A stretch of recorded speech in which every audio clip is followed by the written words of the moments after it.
Aliyah inside the heart. Hi, so for our second night here and Katunayake ni Gombo, we are staying here in Rani Beach Resort. So dito sa Rani Beach Resort, ayan yung swimming pool nila nasa baba. Tapos meron siyang access papunta dun sa beach. Pero dahil maalan nga siya, hindi maliguan yung beach. Pero yung beach na yan, yan yung pinaka isa dito sa kilalang beach dito gawa nung golden sands niya. Maganda yung pagka golden sands niya doon. So pagkatas namin maligo kahapon, pumunta kami doon. Ang ganda mag-walking. Ito, sa likod niya, yan yung mga unit nila. Hanggang level 3 siya, pero wala silang elevator dito. Sa lahat ng room, meron silang balcony na facing sa swimming pool. Ang ganda dito, oh. Ang pool niya ay 6 AM to 6 PM lang. Ito yung baba niya. Ang gaganda ng mga bubong dito, oh. Lahat sa semento. Napakita ko sa inyo yung room. Ang ganda doon, oh. Saglit, pakita ko sa inyo muna yung swimming pool niya.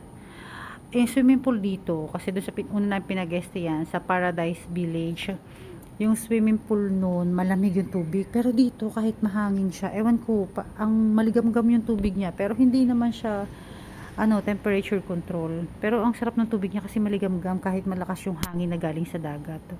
Tapos, yun sa dagat niya, masarap mag-walking doon. Kasi papakita sa inyo yung room. Umaga na to ha, kahapon kami nag-check-in. Si baby boss, tulog pa.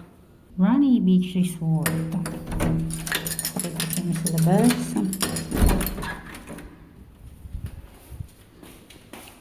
Doon yung reception niya. Itong pinto na to, access siya papunta sa swimming pool exit. So pagpasok mo ng kwarto, king size bed.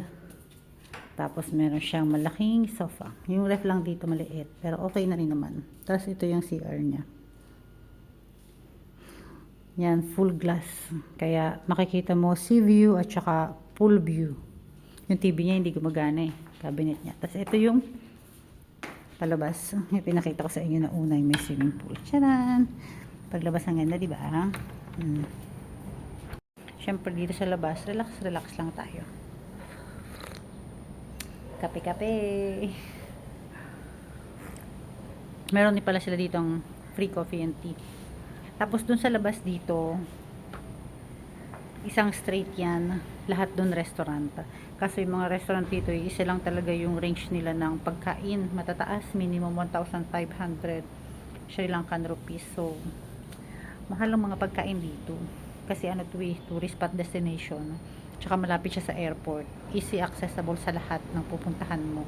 Nabook pala namin to ng $49 per night without breakfast. Actually, $49 na yun. Nakita namin siya sa Expedia.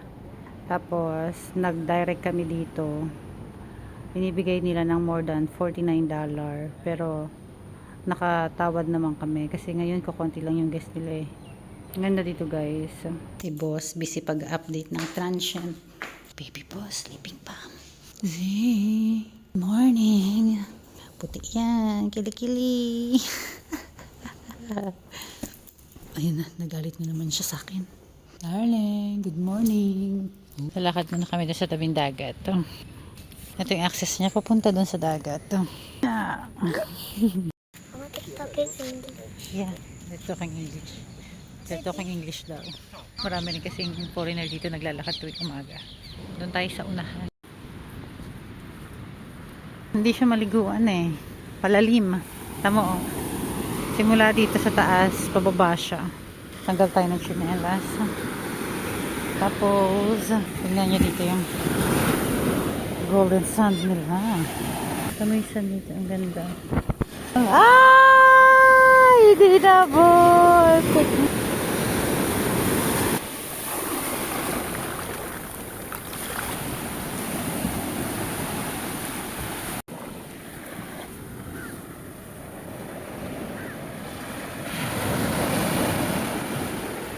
It's Aliyah inside the heart. Oh God. Then go up. Yeah. Another heart. She likes heart. Another one. Okay. Another one. So she has 3 hearts. Me, her, and daddy.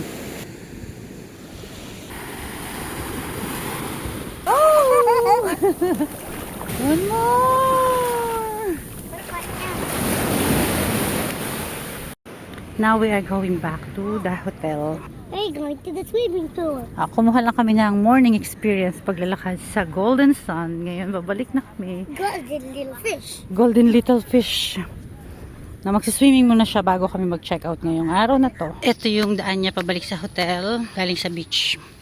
May mga lamesa sila dito. Tapos dun yung restaurant. So, pwede kang umorder sa restaurant nila. Tapos dito kakakain malapit sa beach. Shower muna tayo. Magugas muna tayo ng paa. Tap na lang. Ito. Oh! See the pressure. Hugas muna tayo pa kasi mabuhangin. Yan na, magsiswimming na si baby boss. Ito ko nilagay yung okay, that's from the wind. Ito ko nilagay yung baon namin na yogurt tsaka ng saging. Tinakpan namin ng tuwalya kasi maraming crock. Kukunin nila yan tapos kakainin nila, bibit-bitin nila yan. Yan, ito yung kiddie pool. Mababaw lang yan. Ayun na yung entrance niya doon. Oh. Tapos dito yung room namin sa taas dito. Yan, ito. Yan, room namin. Look how I swim. Okay. How you swim? Show us how you swim.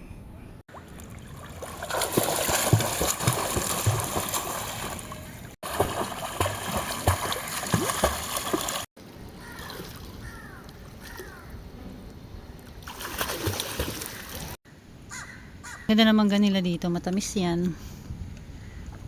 Oh, ganda 'di ba? Halika, yogurt ka muna. Yogurt and banana, may mango din.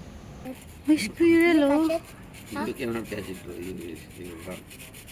Ay, ang cute. See, here you will find a squirrel. Philippines you will find a squirrel. In the zoo. Okay. Slowly lang.